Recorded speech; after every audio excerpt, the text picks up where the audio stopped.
सब गोटे के गोर लगे छी। हमर नाम साधना दास भेल। हमर नैहर भेल सिमरा, सासुर भेल रतपार। हम एगो कृष्ण भजन लऽ कऽ एलहुँ हैं, अपने बनेने छी। देखियो केहन लागत से लाइक कमेंट करू।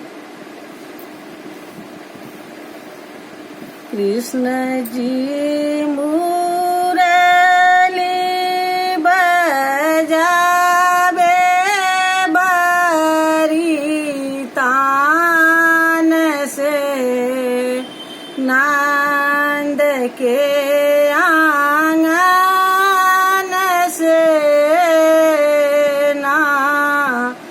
कृष्ण जी मुरली बजावे बारी तान से, नंद के आंगन से ना। कृष्ण जी मुरली बजावे गोपी सब नैना में बसाए। कृष्ण जी मुरली बजावे गोपी सब नैना में बसावे।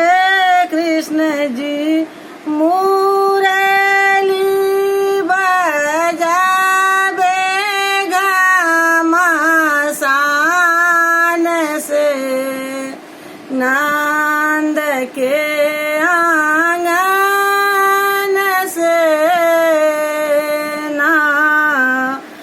कृष्ण जी मुरली बजावे बारी तान से, नंद के आंगन से ना। गोपी संग रास रचावे, घरे घरे माखन चोरावे।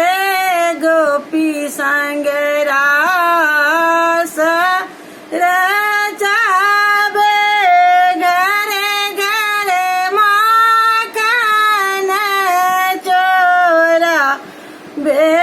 मोहन गैया चरावे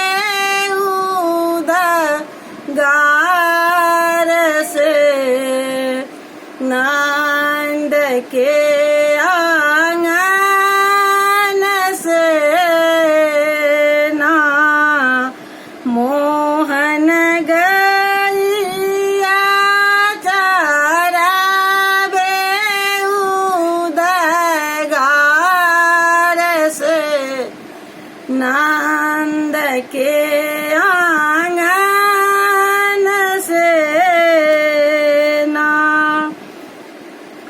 कृष्ण जी गली गली में जाए, वहाँ मुरली खूब बजा। कृष्ण जी गली गली में जाए, वहाँ मुरली खूब बजावे। राधा दौरी दौरी आए बड़ी भाव से, नंद के आंगन से ना।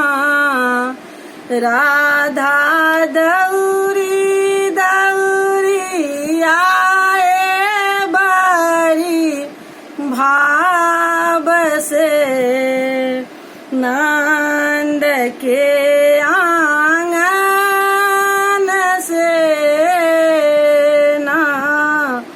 कृष्ण जी मुरली बजावे बारी तान से, नंद के आंगन से धन्यवाद।